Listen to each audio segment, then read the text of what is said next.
রসুলের সাথে কাশেমের। আচ্ছা, তো কোনো এক দেখায় এটা জানতে পারছেন না কিভাবে? হ্যাঁ, কি জানতে পেরেছেন? উনি বলছেন যে লজ্জিভাবে বলেন নাই, বাকি বলছেন যে আমার মেয়েকে বিবাহ করবে। এটা হাসি মজাকের ভিতরে বলছিলেন কথাটা। রাসূলুল্লাহ সাল্লাল্লাহু আলাইহি ওয়াসাল্লাম হাসি মজাক করেছেন না, ওনার সাথে আমার সাথে বলার সময় এটা হাসি মজাক। ঠিক আছে, কিন্তু রাসূলুল্লাহর বরাত দিয়ে তো বলছেন। জি, রাসূলুল্লাহ সাল্লাল্লাহু আলাইহি ওয়াসাল্লামের কাছ থেকে কাসেম শুনেছেন বা জেনেছেন রাসূলুল্লাহ সাল্লাল্লাহু আলাইহি ওয়াসাল্লাম আপনার মেয়ে কি নাম? আয়েশাকে বিয়ে করতে চান। আচ্ছা, তারপরে এরপর আপনি কি বলেছেন বা আপনার শ্বশুর কি বলেছেন? এটা ওনাকে আমি বলি নাই অবশ্য। আচ্ছা, হ্যাঁ, তো কাসেমের কথা শুনে আপনার প্রতিক্রিয়া কি? আমি তো জানি যে এটা হইতে পারে না, কিন্তু উনি হাসি মজাক করে বলছেন, আমি এটা বলছি হাসি মজাক করে এটা করে দিচ্ছি। কি বলেছেন? আমি উড়াই দিচ্ছি মানে যে না, এটা যদি উনি করেন তাহলে ঠিক আছে।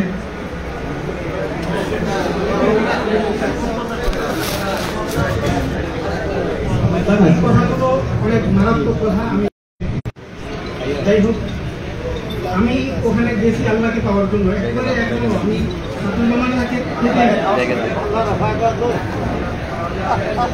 কথা থেকে এত মারাত্মক কথা, এখন কোনো কিছু মানে কোনো আলোচনায় শুরু হচ্ছে না, মাত্র খালি একটা ঘটনার বিশ্লেষণ আপনার কাছ থেকে নেওয়া হচ্ছে। এখনই আপনার নিজের অনুভব হচ্ছে যেটা মারাত্মক কথা, এগুলো শরীয়ত মোতাবেক না, এটা থেকে আমি তওবা করছি। বলছেন কেন আপনি? এখন আপনি নিজে তওবা করার জরুরত মনে করেন। আর কে কি বললো বল? আপনি কিছু বলতে চেয়েছিলেন না? বল, আপনি কি নাম পরিচয়? হ্যাঁ, আমার নাম মোহাম্মদ রুকনুজ্জামান। আমি ফরিদাবাদ মাদ্রাসা থেকে 2007-8 তারে বলছি। আমি 2006 সাল থেকে মাওলানা মিজানুর রহমান ছোটদেরকে চিনি। 2006 সাল ফরিদাবাদে রেজিস্টার করা অবস্থায়। যাই হোক, আমি সবচেয়ে বেশি আশ্চর্য হয়েছি এই যে কথাগুলো ওনারা বলতেছেন। মাদ্রাসায় কিন্তু ওনাদের সাথে একসাথে এক প্লেটে খানা খাইছি, একসাথে ছিলাম, আমি পরিবার নিয়েও এখানে ছিলাম। তো এই কথাগুলো মাদ্রাসায় ভিতরে থাকা অবস্থায় কখনোই শুনি নাই, বাহির হওয়ার পরে কেন শুনতেছি। আর আমাদের ওস্তাদজি ওনার কথা উনি কারোর বিরোধিতা করেন না, কেউ একটা কথা বললে উনি শুধু শুনে যান। এখন এই যে সিদ্দিক, আমি নাম বলে বলতেছি, সিদ্দিকুর রহমান, উনি যখন মাদ্রাসা থেকে চলে আসলেন, আসার পরে এগুলো পড়া শুরু করলেন। জাফর সাহেব উনি যখন মাদ্রাসা থেকে চলে আসলেন তখন থেকেই শুরু করলেন। বাকি দুজনের আসার বিষয়গুলো, যেমন জাফর সাহেবের বলে দিলি যে হুজুরের মেয়ে বিয়ে করার প্রস্তাব দিয়েছিলেন, এই প্রস্তাব অস্বীকার করার পর থেকেই সেগুলো করা শুরু করছে। যাই হোক, সব মিলাই এই যে যা শুনতেছি আমরা সরাসরি ওনার মুখ থেকে কখনো এই কথা শুনি নাই। আমি এই ক্ষেত্রে আমি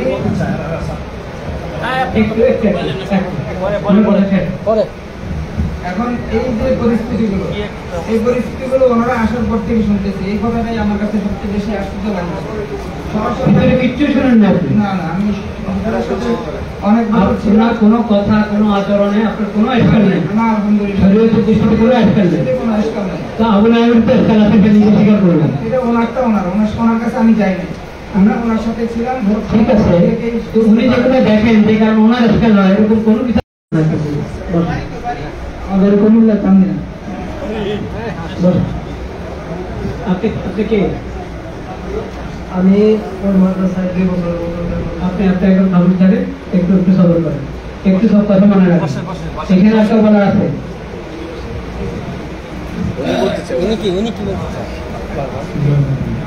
আপনার কি নাম? আমার নাম ইমদাদুল্লাহ। হ্যাঁ, ইমদাদুল্লাহ। আমাদের কুমিল্লা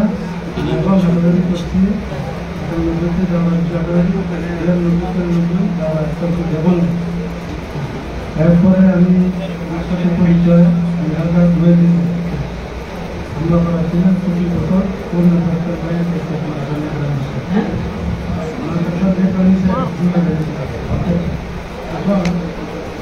আমি যা শুনছি ওনারা যত কিছু বলছে হ্যাঁ। এই সমস্ত আমি শুনি নাই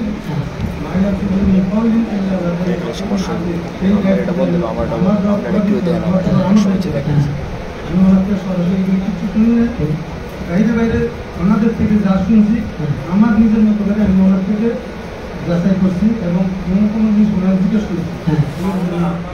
যেমন কি কি শুনেছেন যেটা যাচাই করেছেন আমার কাছ থেকে? হ্যাঁ, সিদ্দিকে একদিন ফোন করে বলছে হ্যাঁ, উনি যে বলছেন বলছেন না হ্যাঁ, একটা বলার পরে আমি জিজ্ঞেস করছি আমি তো এগুলি করি নেই। এরপরে আবার উনি বলছেন যে আমি সবসময় আছি ছিলাম আছি এবং থাকবো এক সেকেন্ড চাই না, এক সেকেন্ড। এক সেকেন্ড বাচ্চাদেরকে আমি চাই না। আর যদি তারা আইসে যদি আমার কাছে এইগুলি প্রমাণ করতে পারে আমি হাতের উপরে আছি, আমি মাইনে নিতে 100 বার আছি। আর না মাইনে নিলে আমি হাতের উপরে থাকবো, আবার মাইনে নিব না তো তার জোতা আমার গা। এরকম শুনছি আমি। এখন আপনারা এখানে আছে, আমি কথা বলতে বাধ্য। আমি ওনার থেকে যে শুনি নাই যে অপবাদ হোক বা উন্মত হোক বা অভিযোগ হোক, আমি যেটা শুনি না আমি ঠিক আছে, আপনি শুনুন না, এটা তো কোনো বিষয় না, আপনি নাই শুনতে পারেন। আমার কথাটা বলতে আপনার কথা আপনি বলবেন অবশ্যই। আমার কথাটা বলতে দেন। আপনি এখন বলছেন, ওনারা বলছেন, আমি বলি হ্যাঁ, আমি শুনি নাই যদি আমি এখানে ওনাদেরকে ভিডিওটা বেশি থেকে বেশি শেয়ার দেন। এখন আপনারা যদি শুনে আমি তো সেই করেন ডাকার মন্দিরে তো চলছে, আপনার কাছে কি আছে? আরে কিন্তু আপনি কি বলছেন? আরে খামোশ। গাজী ভাই গাজী সে টাকা আমার কাছে জি জি হ্যাঁ, আচ্ছা, আর কথা আছে, আর কথা আছে। ঠিক আছে, ঠিক আছে। আর কেউ ভিডিওটা বলবেন শেয়ার আপনারা? দেন, বেশি থেকে বেশি শেয়ার দেন। আর কাউ কিছু বলবেন? আপনি বলবেন কিছু? বলেন, নতুন কিছু থাকলে বলেন। সালাম আলাইকুম রহমতুল্লাহ। আমার ব্রাহ্মণবাড়িয়া, আমার নাম মোহাম্মদ আলী আব্দুল হামিদ। মোহাম্মদ জামিনুর রহমতুল্লাহ বাসায় প্রাথমিক করছি, পরে মালিবাগ জামিয়া আমি শেষ করছি। বর্তমানে আমি হাদিসে কেন্দ্রতে আছি। তো এই সমস্ত আলোচনা আসলে আসলে দিক থেকে যা কথা শুনেছি, আসলে একটা সমাজের জন্য কথা হয়েছে। সবচেয়ে বড় জিনিস আমরা ভিডিওটা বেশি থেকে বেশি শেয়ার দেন। ভুল করলো, তার ভুলটা শুধরাইয়া তাকে সঠিক পথে আনলো। আর একটু যদি সঠিক পথে থাকে অথবা সঠিকের দাবি করে, তাহলে তো ঠেলটা ভুলে থেকে দেওয়া দরকার নেই। এরপরে যদি সঠিকতা আছে, এরপরে কোনো প্রমাণ অথবা কিছু পাইলে ধরা যাবে। তো যাই হোক হজরত, সবচেয়ে বড় জিনিস হজরতটা পাইছি সাধু ডাউন করতে হবে। আমি অল্লাহি কসম খায় বলতে পারবো এই সমস্ত কথা। আমিও 10, 11, 12 বছর ধরে ওনার এখানে আসা যাওয়া আছে। আমিও অন্যদের থেকে শুনছি, শোনার পরে ওনাকে ডাইরেক্ট গিয়ে জিজ্ঞাসা করছি যে নবীর ব্যাপারে, ওনার ছেলে নবী দাবি করার ব্যাপারে। আমি তো যে সিদ্ধি কত ভাইয়েরা অন্যদিকে মানুষ সবাই কাছে এই কথাগুলো, এটা কি বলেন আপনি? বললাম বলেন না, আপনি কি কোনদিন শুনছেন? এটা কি সত্য নবী হয়ে গেছে, এখন আবার নবী আসবে।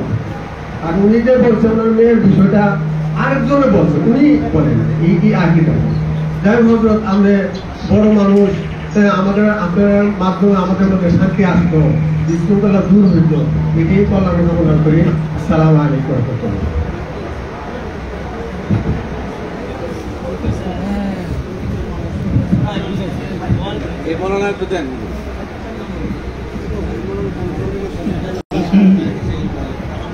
আমি মৌলানা রুহুল আমিন, বাড়ি কুমিরা চান্দিনা, নবাবপুর।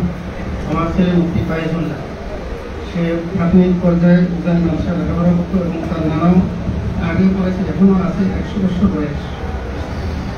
মাদারনগর থেকে আমার ছেলে মুক্তি পাইজুল্লাহ দাবাগানের সারের বসে ইফতা গণি বসে অসুস্থ থাকায় মাদারনগর মাদ্রাসা নাদনসাহ, বর্তমান নাদনসাহ নাদনসাহের সম্বন্ধে বলছে যে তুমি যে অসুস্থ থাকো, তুমি নিজেই তো এখন মুদাতে হয়ে যেত, আমি কোথায় এই শিক্ষা গ্রহণ করবো?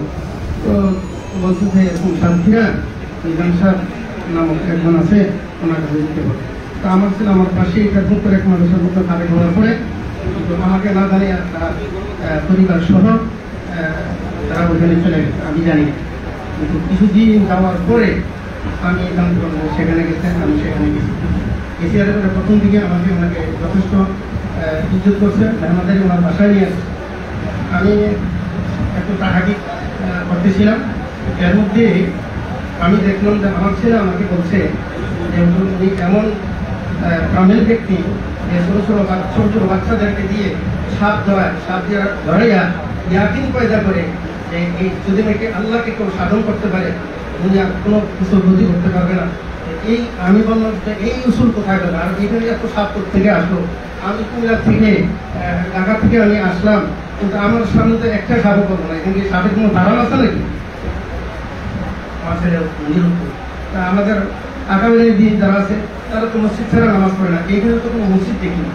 মসজিদ মেহরাব থাকবে, ওরকম রেস্ট্রিকশন থাকবে, ওরকম নিয়ম নীতি থাকবে, সেখানে তো এরকম কিছু দেখতে পাচ্ছি না। ভিডিওটা সবাই শেয়ার দেন। আমি তো প্রথম করে এখানে কিছুই পাচ্ছি না।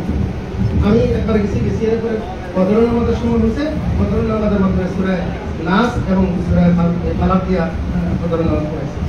যাই হোক, সেটা ভিন্ন কথা। এরপরে আমার ছেলে বিবাহ করছে, 3টা নাতি আছে, ছোট ছোট। একটা 3 বয়স 2 বছর, আরেকটা এরকম 5 বছর, আরেকটা 7 বছর, আর 8 বছর এরকমই।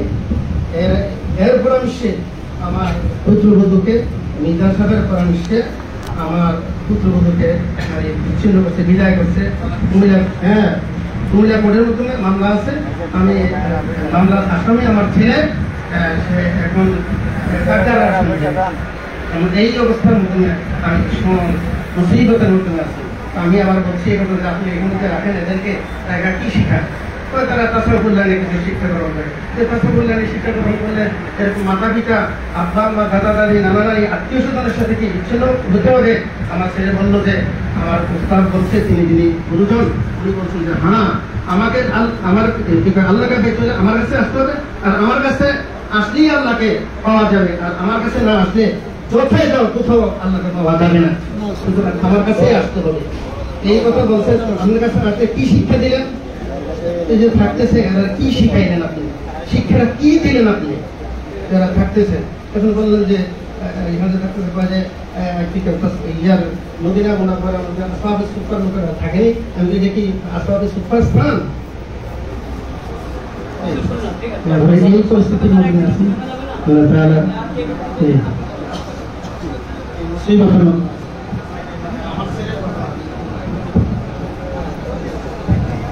আসসালামু আলাইকুম। আমার নাম সোহরাব, দুই বছর মধ্যে ছিলাম।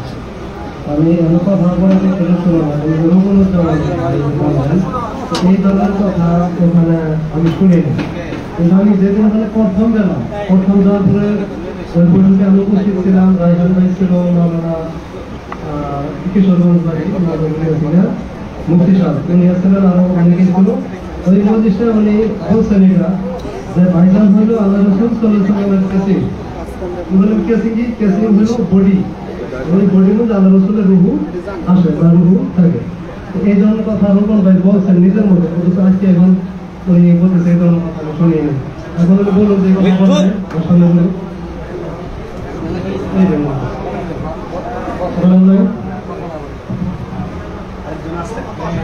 আলহামদুলিল্লাহ, আমি বলি নাই যে কথা।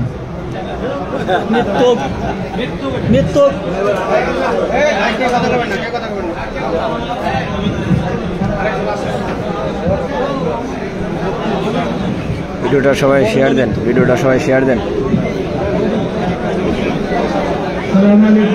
আব্দুল মালিক হাফিজাউল্লাহ। আমার নাম ডাক্তার মোহাম্মদ সাহেব। আমি 2016 সাল থেকে 21 সাল পর্যন্ত মিলন সাহেবের এখানে ছিলাম। সম্পর্ক ছিল, আসাধারণ ছিল। এর মধ্যে একটা ঘটনা আমি বলবো, সেটা হচ্ছে যে ওনার যে ছেলে ইউসুফ, সে তার স্ত্রীকে তালাক দিয়ে দেয়। তালাক দিয়ে দেওয়ার পরে এটা আমি যখন জানতে পারি, ওনার কাছে গিয়ে বললাম যে আপনি তো চিন্তাটা দিয়ে দিচ্ছে, ভালো হয়েছে। এরপরে 1 মাসের মধ্যে ঘটনা, 1 মাস পরেই আবার উনি বলতেছে যে মানে মেয়েটা ফিরে নিয়ে আসবে, ফেরা করে 5,000 টাকা দিন। আমি বললাম যাবো আমার কাছে টাকা নেই, তো স্যার আমি 5,000 টাকা দিয়ে দেবো। উনি ওনার বাসার সামনে ডেকে নিয়ে বলতেছে ভিডিওটা শেয়ার দেন, বেশি থেকে বেশি শেয়ার দেন। আমার সাথে বিয়ে দেন। আমি বলতেছি যে কবুল করে, আমি কবুল করছি এবং ওই জায়গায় দাঁড়ানো অবস্থা বলতেছে যে তালাক দিয়ে দাও। ওই জায়গায় দাঁড়ায় আবার 3 তালাক দিয়ে দিচ্ছে। মানে খেলাটা হচ্ছে এই সুরত, মানে নাটক। পরে আমি ওনাকে জিজ্ঞেস করলাম যে আল্লাহ রসুলের তো লানত আসছে এই বিষয়ে। হ্যাঁ, ওনার সাথে বন্ধ। পরে উনি ওনাকে জিজ্ঞেস করলাম যে এটা তো আল্লাহ রসুলের লানত আসছে, ওনার ব্যাপারটা স্পেশাল। শরীয়তের মধ্যে ওনার জন্য আলাদা একটা মিজান সাহেব নিজে বলছে উনি বন্ধ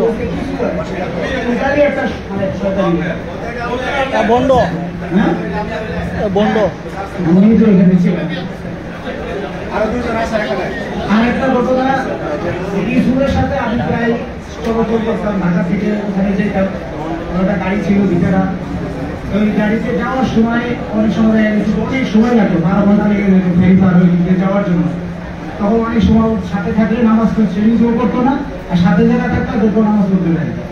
আমি ওনাকে জিজ্ঞেস করছি উনি তো নামাজ পড়তে দেয়নি, নামাজ তো তুমি কাজা করে নিও। আর ওনার ব্যাপারটা স্পেশাল বন্ধ বন্ধ।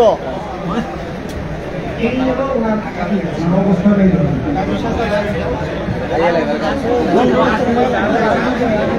বন্ধ হচ্ছে দরকার জীবনে বন্ধ। আমি মোহাম্মদ ইমরান হোসেন।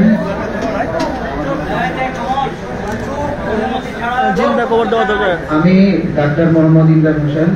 আমি মাওলানা সালমান ভাইয়ের আপন ছোট ভাই। উনি আমাদের বংশের মধ্যে একজন আমার আপন বড় ভাই। তো এই ভাই আমাকে প্রথম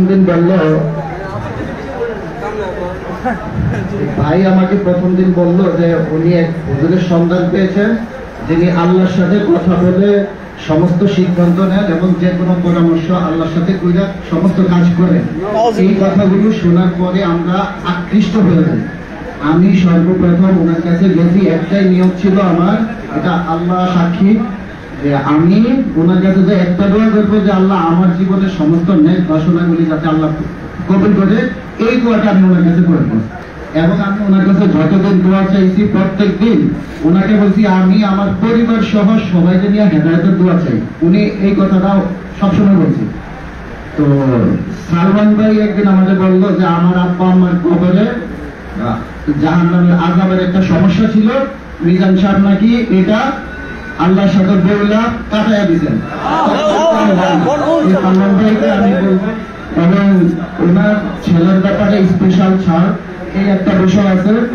ইভেন সালমান ভাইয়ের মাধ্যমে সবচেয়ে বড় কথা যেটা, উনি তাকওয়ার আলোচনা করতে দেয়া বলতেন কোন পীর বা বুলের যদি আমার জন্য বরাদ্দ না থাকে আল্লাহর পক্ষ থেকে, ওইটা অমুসলিম কাফেররা যদি আমার দিকে ছড়ে ওইটা আমার গায়ে বিঁধবে না। এই আলোচনাগুলি আমরা শুনে ওনার প্রতি অনেক আকৃষ্ট হয়েছি।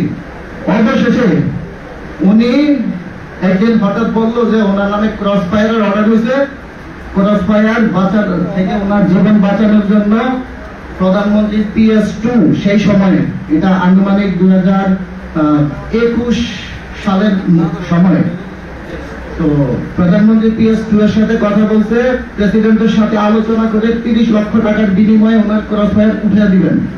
এই জন্য আমার কাছে কিছু টাকা চাইছেন ধার।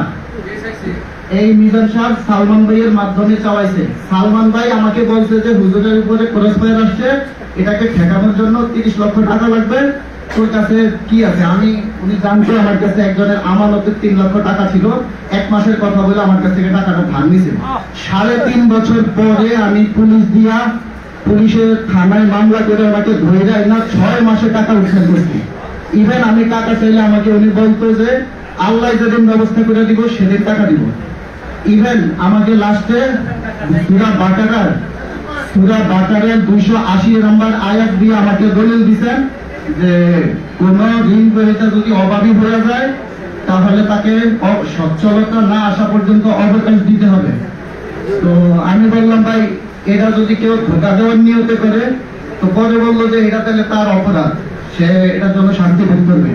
ইভেন লাস্টে যেদিন মামলা করি তার কিছুদিন আগে রমজানের ঈদে উপস্থিত প্রায় 30 জন মানুষের সামনে 2 মণ মধু কিনছেন। সেখানে আমার সালমান ভাই ছিল, ওনার ছোট ছেলেটা, একটাই ছেলেটা ওনার কোলে বসা ছিল, উনি সাক্ষী।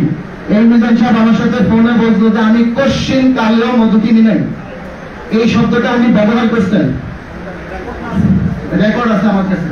উনি বলছেন কোশ্চিন কালেও আমি মধু কিনি নাই, অথচ ওই দিন উনি 30 কেজি মধু কিনছেন। ওইখানে এই ভাই ছিলেন, ওই দিন ইসলাম ভাই ছিলেন, তারপরে সিরাজ ভাই ছিলেন, ওই যে সাইদ ভাই ছিলেন, আরো প্রায় 30 জন, এখানে অন্তত 10 জন লোক আছেন উপস্থিত।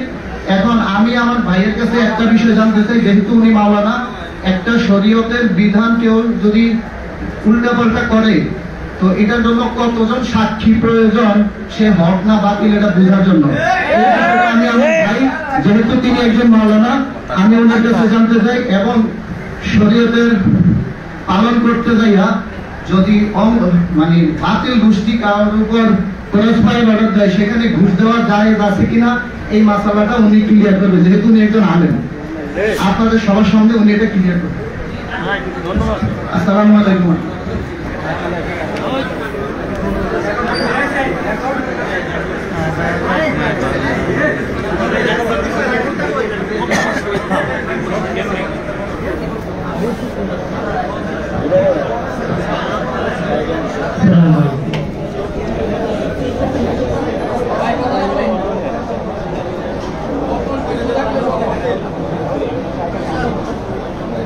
আমি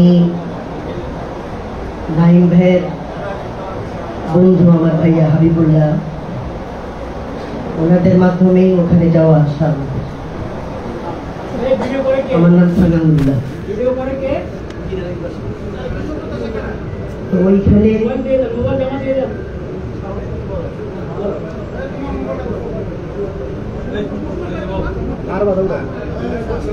এমনি মাঝে মধ্যে কোনো সমস্যা হলে বড় ভাইয়া বলতেন যে ওখানে যে থেকে আসো, ঠিক হয়ে যাবে। কখনো কোনো সমস্যা হইলে আমার কাছে দুটো জিনিস দৃষ্টিকোণ মনে হয়েছে। একটা হলো যে 1 বছর রমজানে, পুরো রমজান আমি ছিলাম, ওই বছর রমজানে প্রায় 300 আলেম ওখানে পুরো রমজান ছিল। প্রতিদিন রাত্রেবেলা ইশার পরে ছাদের উপরে ওই সবাইকে নিয়ে বসতে, আগের দিন রাত্রে কারা যা কি স্বপ্নে দেখছে এটা ব্যাখ্যা করতে করতে উনি মাঝে মধ্যে জান্নাতের হুর গিলমান সব ওনাদেরকে দেখাই। কিন্তু আমি 1 মাসের মধ্যে হুর গিলমানও দেখলাম না, আর কোনোদিন আমার ওই কাজটা উঠল না। এই একটা জিনিস। আর একটা জিনিস হলো, সবসময় যে বড় সাপ বলতো, ইসুফ ভাইকে বড় সাপ বলতে হতো। একদিন আমি নাইম ভাইকে জিজ্ঞেস করছিলাম যে নাইম ভাই, বড় সাপ কেন বলা হয়? উনি বলছিলেন যে উনি হলো ফাতেমা রাদিয়াল্লাহু আনহার জামাই।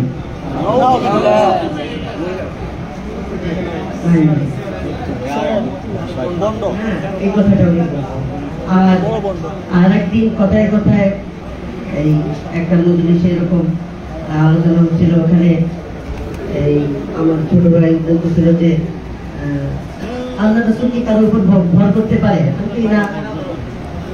তাহলে আমরা কিভাবে শুনলাম যে এই আল্লাহ রাসূল বলে এই ঈশ্বরের উপর ভর করছে, ভর করে থাকে, এই আর কি জিনিস। আমার ওইটাই যে একটা হলো যে উনি রাত্রে সাড়ে ইশার পরে যে করতেন, না ওই যে স্বপ্নে তাবির করার সময় উনি ওই স্বপ্নে যারা যারা দেখছেন ওইগুলো তাবির করতে করতে উনি জান্নাতে তাদেরকে নিয়ে যেতেন। আর ওইটা হলো ওই জিনিসটা হলো যে উনি হজের মধ্যে জামাই, এই দুটো জিনিস আমার কাছে।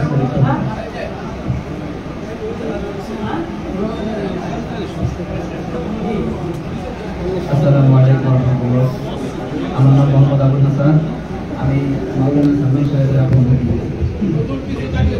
জি, বলুন কিছু বলতে জি না। আমি ওখানে গিয়েছিলাম, মামা আমাকে প্রায় যখনই আসতেন আসার সময় বলতেন যে মানুষ এখন তো পারমাণু সময় চলতেছে, বোমার সময় চলতেছে, তো আমরা তো তাদের সামনে টিকতে পারবো না, তো কিভাবে তাদের সামনে যুদ্ধ করা লাগবে, ভিতর তৈরি করতে হবে। আমি এখানে মোরাকাবায় বসে থাকবো, কিন্তু আমার বড় আমার ভিতরের যায় ওখানে যায় যুদ্ধ করে আসবে তাদের সাথে। আর আত্মার যেহেতু মৃত্যু নেই, সেখানে আমার মৃত্যু হবে। আমি এখানে বসে থাকবো, কিন্তু ওখানে গিয়ে যুদ্ধ হবে। এই একটা কথা। আরেকটা, ওনার সাথে আমি 2 বার ওখানে গিয়েছিলাম, 2 বার উনি আমাকে ওখান থেকে বেদক করে তাড়িয়ে দিয়েছেন। কি জন্য? আমি তানাসুখের যে ভেকিবাজি উনি করেন, সেই তানাসুখ সম্পূর্ণ ওনার কাছে জানতে চেয়েছি যে আল্লাহর ওলিরা মৃত্যুবরণ করার পরও নাকি উম্মতের সেবা করতে পারে। এটা ব্যাখ্যা উনি ওনার কাছে জানতে চেয়েছি। এবং এই কথাগুলো ওনার জামাই ওনার যে বই রেখেছেন, শরীয়তের মানদণ্ড ওনার হালত, ওই বইয়ের মধ্যে উল্লেখ করেছেন। তো আমি প্রথমে ওনার কাছে জানতে চাই, যে নাইমের কাছে জানতে চাই। তো উনি বলছেন নাইমের কাছে কি জানতে চাও? কথাগুলো এই অদমের কাছে বল। সেই কথা আমি এখনো পাই না। ওনার কাছে আমি যখন জানতে পেরেছি, আমার বেদক যখন তাড়িয়ে দিলাম, পরে আমার মামাই ছিলেন, এই প্রথমবারই মামা ছিল, আমাকে মারতেও চেয়েছিল, আমাকে মারতেও চেয়েছিল, উপস্থিত ছিলেন, মারতে চেয়েছে। আমি যখন তার ছোট কথা জানতে, হ্যাঁ এই কথা বলছে, তুই আমার দাঁত পালিয়ে দেবে। তারপরে আমার মামা ওনাকে একটা কথা বলছে যে হুজুর বাগিনা বুঝে নাই, আরেকটু বুঝে বাগিনার বুঝে নাই, এই জন্য বাগিনার মাফ করবে। উনি তখন এই কথা বলছিল যে আমি যদি ওর ধমক না দিতাম তাহলে ওর উপর আল্লাহ রাগ হয়ে যেত। এটা না, আমি ধমক দিয়ে আল্লাহ রাগটা কমিয়ে দিচ্ছি। আমি ওনার ভাগিনা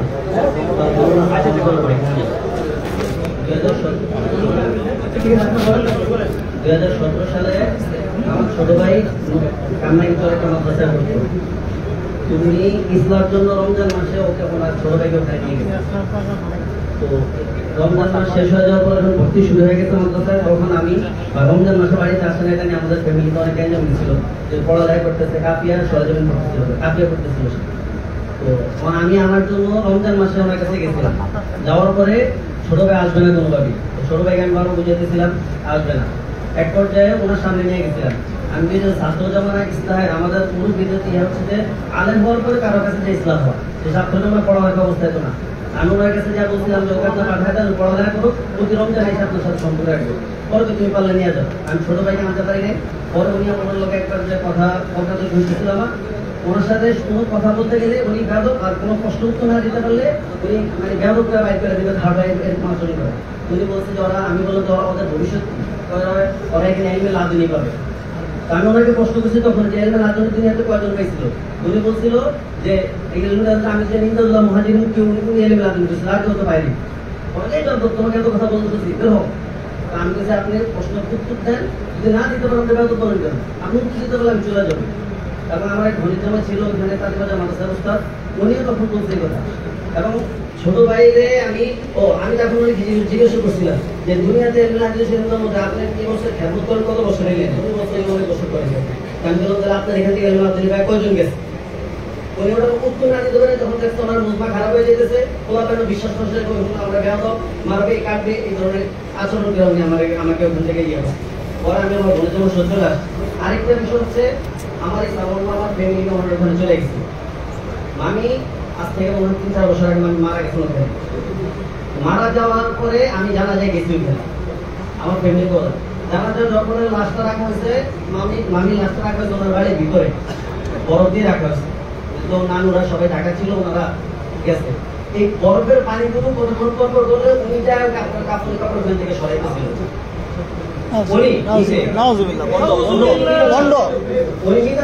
সরাইতেছিল। এবং কবরে যখন লাশ নামায় মামা নামছে, আর নাম হচ্ছে আমার সম্বন্ধী, একজনের সম্বন্ধী। উনি আমাকে বলছে যে ওকে একটা কাপড় দিয়ে দেন, এটা দিচ্ছে আমার জন্য ঢাকায় সরাই দিচ্ছে। ওই মাদ্রাসার একজন কারি সাহেব আছেন, উনি কবরে নামছেন, 3 জনের লাশ নামাইছেন। কোন মানে শরীর তো কোন বিধানে মাহরাম ছাড়া এইভাবে লাশ নামানো না, ওনাদের সুযোগ ছিল। কবরটা যেখানে করছে, কবরটা 3-4 মাস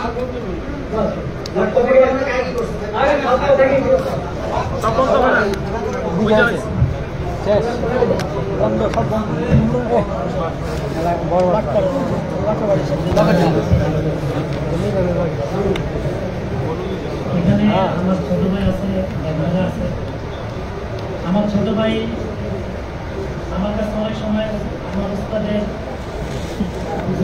অনেক প্রশংসামূলক আলোচনা শুনছে, কিন্তু এমন কোনো রাজনীতির কথা আমি বলি নাই যেটা শরীয়ত করবেন। এবং মনে থাকার কথা, হুজুরের হাতে বায়াত হওয়ার পরে আমি হুজুরের কাছে গেছিলাম, আমরা 3 জন যাই বলছি যে আমাদের উস্তাদ এরকম একজনের হাতে জীবনকে সুবিধাজনক একজন মুরগি খুঁজতেছি, তো অনেক মন মতো হয় নাই, শাস্ত্রে একজন হুজুরকে পাইছি আমরা। তো ওনার কাছে 2 বছর আসা যাওয়ার পরে যখন আমাদের বুঝে আসতে বিরাট মিলাম হয়েছে যে না বাস্তবেই ওনার ভিতরে শরীর কিন্তু কোনো কার্যকর আমরা পাই নাই, তারপরে আমরা বায়াত হয়েছি। কিন্তু ওনার ব্যাপারে একটা ফতুয়া আছে জনৈক কবিরাজ নামে, হুজুরের বড় ভাই এই কবি ঢাকা থেকে ফতুয়াটা বের করছে। তো কিন্তু এই অভিযোগ যেগুলো আছে এগুলোর সাথে বাস্তবতা আমি বুঝে পাইনি। তো তারপরে অধিক তাহকিকের জন্য আমি হুজুরের কাছে আসতাম। তখন হুজুর আমাদেরকে 3টা প্রশ্ন করতেন যে উনি কি শরীয়তের মধ্যে নতুন নতুন কিছু কথা বলে। তো আমি বলছি যে 3 জনে আমরা বলছি আলহামদুলিল্লাহ আমরা এই জাতীয় কোনো কিছু এখনো বলতে পারি না 2 বছর। তারপরে বলছেন উনি কি ওলামায়ে দেওবন্দের পক্ষে না বিপক্ষে। তো ওইটাও বলছি আলহামদুলিল্লাহ আমরা যতটুকু আলোচনায় কথাবার্তা আলোচনায় পাইছি উনি ওলামায়ে দেওবন্দের পক্ষে এবং হুসাইন মাদানী রহমতুল্লাহ আলাইহি খুব বেশি আলোচনা করেন।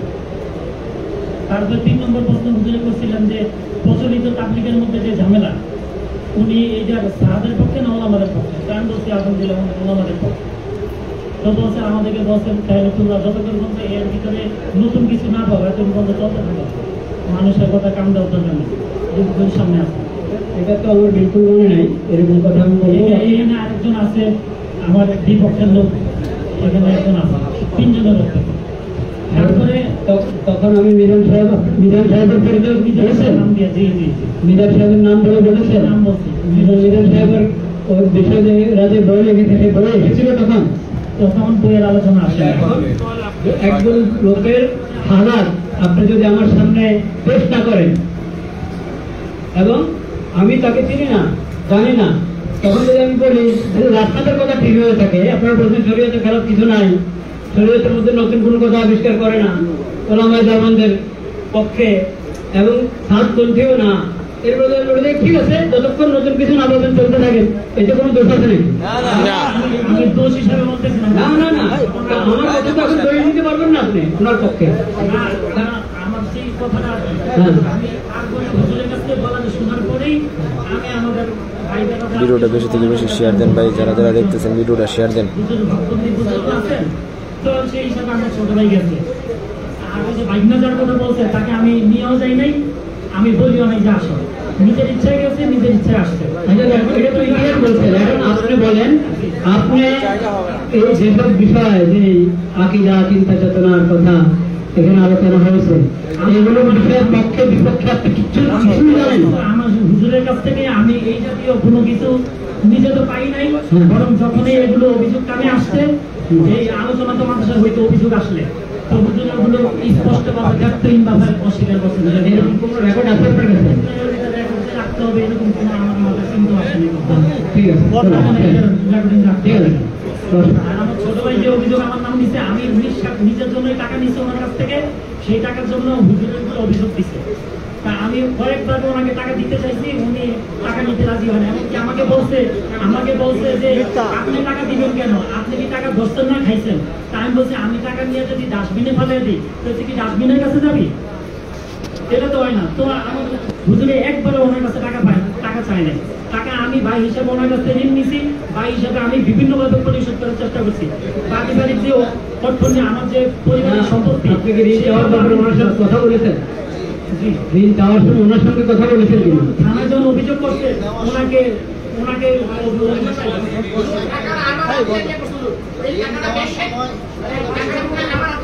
আমি টাকা পৌঁছাইছি, ওই সময় আমিও 5 লাখ টাকা দিয়েছি, এই খরচ করে টাকাটা তো অস্বীকার করে কেন? ওই সময় বন্ধ কথা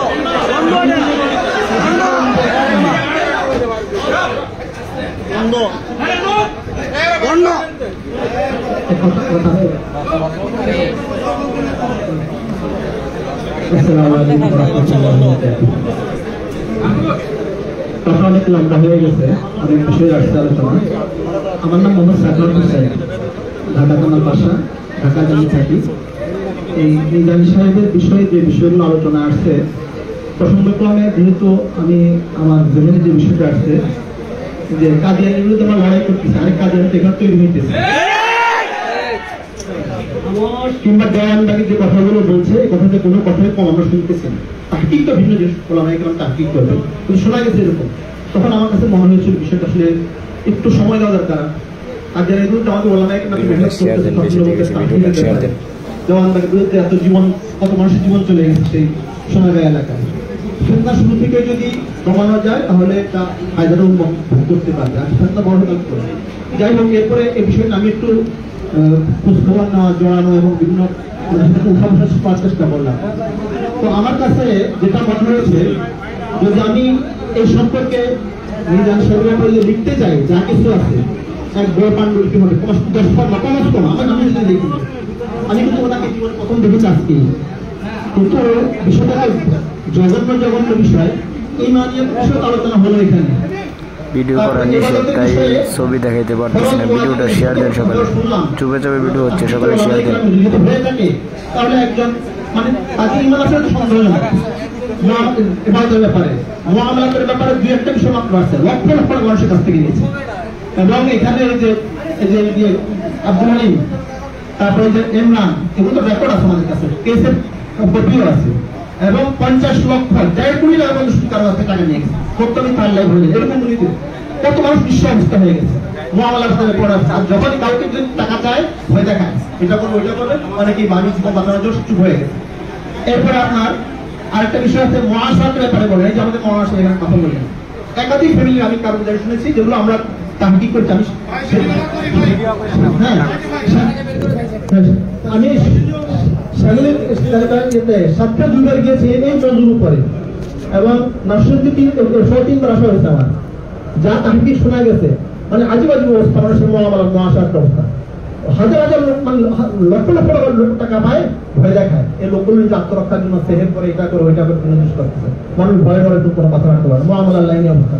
আর মুআশারাত লাইনে এই যে আমাদের মাওলানা সাহেব বললেন, একাধিক ফ্যামিলি ঘটনা করছে, ওনার এখানে যান, থাকেন, ফ্যামিলি পক্ষ অবজেকশন দেয়, তালাক দিয়ে তালাক দিয়েছে, সংসারে লাভ আসে। এই ওনার কথা বলছে, 3 নাতি ফেলে ছেড়ে দিয়েছে উনি, ওনারই পরামর্শে। এগুলো খুব ভয়ঙ্কর জিনিস। শুধু তো আপনার আকিদার বিষয় না, মানুষের মুআমালাত জীবন শেষ হয়ে যাবে, মানুষ তো জমিনে মানুষ এমনি তৈরি হবে, এটা একটা বিষয়। আরেকটা বিষয় এই হচ্ছে কাগজপত্র আছে, কেসের কপি আছে, ছবি আছে, এই ছেলের ছবি আছে, ছেলের ছবি থেকে আপনার ছোট কান্না আসবে, পাগলি পড়া ছেলেটা। এবং গত কিছুদিন আমরা ডকুমেন্ট পেয়েছি, ছেলের কাছে যোগ্য মুসলেখা নেওয়া হয়েছে মারার আগে তাকে, যে আমি স্বইচ্ছা আমি বিষ প্রয়োগ করছি, মিজান সাহেবকে এই করতে যে সাক্ষী সহ আমাদের কাগজ আমাদের কাছে। আপনার এছাড়া প্রতারণার একাধিক মামলা আছে ওনার বিরুদ্ধে, মানে সাপ্তাহিক উনি যে উচ্ছেদ হয়ে আসছেন, উনি কথাই বলতেছেন, উনি কতগুলো মানুষের জীবন নষ্ট করেছেন, কতগুলো সংসার নষ্ট করেছেন, কতগুলো পরিবার শেষ করছেন। এই টাইমে এই যে হিলার কথা বলি, এটা তো আমাদের আবু সাইদের আরো কত ঘটনা আছে। আর যে ছেলের কথা বলা হচ্ছে, এই ছেলে ইয়াবা খায়, ইয়াবা ব্যবসা করছে, ইউসুফ